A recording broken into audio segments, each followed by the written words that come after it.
Hey everyone, this is Jane with Herbal, and in this video, I'm going to share some really fun information about the world's most expensive spice, and that is saffron. Now, saffron comes from the flower Crocus sativus, and it's been around and used and loved and cherished continuously for the last 3,000 years. So the reason that this spice is so expensive because there are only 3 little stamens inside each flower, and that is what actually makes up saffron. These skinny little red stamens with a little trumpet on the end of one of them. And if you've ever worked with and cooked with and used saffron, then you know probably how expensive it is. And you also know that it's something that you use sparingly because you don't need a lot anyway, besides the fact that it's so expensive. So this is something I've been familiar with for a really long time, but I had to do a lot of really deep research to learn more about it. Can you grow it in your yard? What are the health benefits exactly?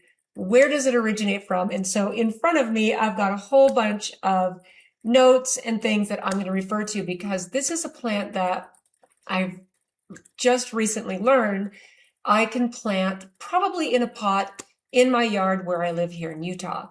This is a plant that needs to be grown and planted and cultivated by human beings. It's actually never self-propagated. So this is not a plant that drops its seeds and will grow every year. Now, it will come back as an annual. It almost has like a bulb, like kind of like a tulip or other flowers that come from a bulb. It's a little bit different, but these need to be cultivated by human beings. And this is something that human beings have been continuously cultivating for 3,000 years. So it's a really, really beautiful plant. If you look at the flowers, this is literally a spice that still to this day is harvested by hand.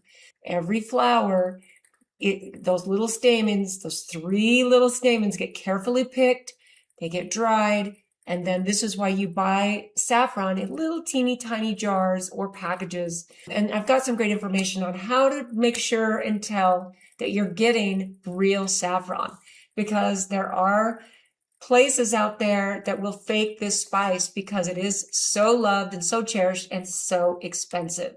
So I'm going to just start sharing some of this information because it's so fun to learn about what some of these do. Okay, so this is a spice that originates from Iran, India, Spain, and Greece. Okay, and it's, like I said, it's been used for over 3,000 years. Now, it still grows in Iran, which is the largest producer today of saffron.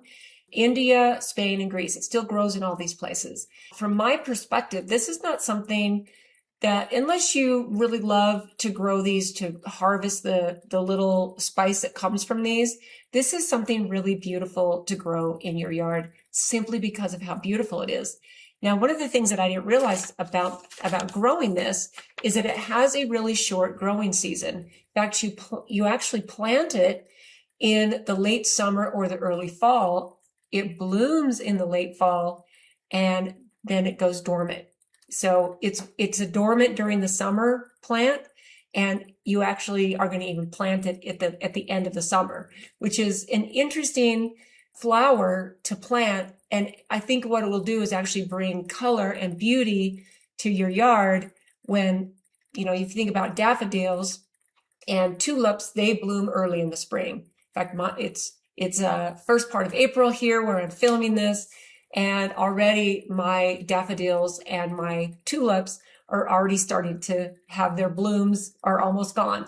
So it's really interesting how this plant could add a beautiful pop of color in the fall for your yard. It has a whole big, beautiful list of health benefits. So the information I share with you is not meant to be medical advice. This is just meant to entertain and educate you. This is one of those plants that you only need a pinch even when you're using it for your cooking. It is powerful. The main active compounds are what gives saffron its color, it gives it its aroma, and it contributes to its taste. They act as antioxidants, and they are very bioactive compounds for the human body. That's what I love about spices and plants like this, is you really only need a pinch. In fact, if you were to Get a pinch to cook, say, it's a very common spice in Spanish paella. And you only need about 10 to 20 strands or stamens to put into that dish, okay? So here's what research shows. It's very good for mood and brain health. So research suggests that saffron may help increase the serotonin activity, which is the feel-good neurotransmitters in your brain. And some studies show it can be as effective as low-dose antidepressants, which is good for mild or moderate depression. It also may help with anxiety, PMS, mood changes, sleep quality. And so think of it as gentle mood support, but not typically as a replacement for medical treatment or other herbs that might fit into that category where they're not quite so, every dose is going to cost you $30 if you want to make yourself a cup of saffron tea or etc. Now, here's one thing I found really fascinating. Saffron is really good for eye health, which makes a lot of sense considering its antioxidant properties, but it has been studied for its support of the retinal cells. So the cells in your retina, this has been studied because it's shown to support that. It may help slow progression of the age-related macular degeneration, and it's the antioxidants that protect the delicate eye tissues from damage, which I really love. Super good for heart and circulation, may help reduce inflammation, improve blood vessel function, and lower LDL, which is your bad cholesterol, slightly. It says that the effects are moderate but supportive as part of a healthy diet, which makes a lot of sense when you add this spice to the different foods that you're cooking. It also has anti-inflammatory and cellular protection properties, so it can help reduce oxidative stress. And early research suggests anti-cancer properties, but this is still being studied. And I believe that there are so many plants that have anti-cancer properties. Almost every single plant especially ones that are rich in color, red, green, purple, orange, all these colors of plants, there's such powerful anti-cancer protective benefits in a lot of these plants. And I think that saffron has probably not been studied extensively for this simply because of how extensive and intensive it is to gather any for even research, let alone consumption for humans who love it, right? Now, it's also been shown for appetite and weight behavior. Okay, some studies show that saffron reduces snacking and helps with emotional eating. And what I think is actually what that means for me is it probably helps somewhere in the hormone regulation, maybe even, and this is just my own assumption, that maybe even it affects ghrelin, which is the hunger hormone. So there's a little bit of food noise that you get when you're just a modern human. You start thinking about the cookies, the crackers, something that's sitting in your cupboard or something you could go to the store and get. And then you can't stop thinking about it until you go get it or go consume it. Some of these things help reduce snacking and it helps with emotional eating. And what I found here is it likely works through mood regulation, not through metabolism, which makes a lot of sense that it would affect your hormones, right? A couple of safety notes I found. The culinary amount, extremely safe, because culinary, you're only using a few of the threads, right? In high doses, especially in supplements, which I've never actually looked for it or even seen it in supplement form. Even though if I looked, I bet I would find it somewhere. But what they say is in high doses, it can cause dizziness, nausea, and toxic effects at very high levels, which I think it would be really hard to take saffron in really high levels just because it's so expensive to get, and it's just you would have to buy a pound of it, and I would never do that. I think buying a pound of it, which I found, if you were to take a pound of saffron, real saffron, it would take 75,000 flowers because you only get 3 in each one, which I found really fascinating. So a pinch is powerful and more is not better in the case of saffron. There is a lot of fake saffron that is out on the market. And one of the things that you want to make sure to do is get saffron that is red and has a little trumpet at the end. And you definitely want to stay away from saffron that is powdered because it's typically not it's typically not real. In fact, there's even a test that you can do, a couple of tests you can do with saffron to make sure it's real. One is, and you're going to need to do this anyway before you cook with it. You're going to want to put it in water or milk, warm water or warm milk, to let it bloom is what they call it. And if it blooms slowly into a very golden yellow rich color, then that is real saffron, especially if you're getting saffron, the little red stamens with the trumpet at the end. Now, if it turns red in water, especially right away, warm water or milk, that is usually the dye from something else, something that's not real. And if your saffron does not have the little trumpet at the end, it's typically not real saffron, okay? The trumpet-shaped threads, it's wider at one end. The deep red with slight yellow tips. This is how you'll be able to tell it's real. It smells floral, earthy, and honey-like. And it turns water golden yellow slowly. So this is not something that's going to come out really fast. It will slowly turn the water yellow slowly. It's a very beautiful golden yellow. And I've seen this and I've experienced it in the very few times that I have cooked with saffron. In fact, that's what you need to do to either add it to a tea or add it into a dish, is you want to bloom it first in water. Now, fake saffron, the strands are uniform or it's powder.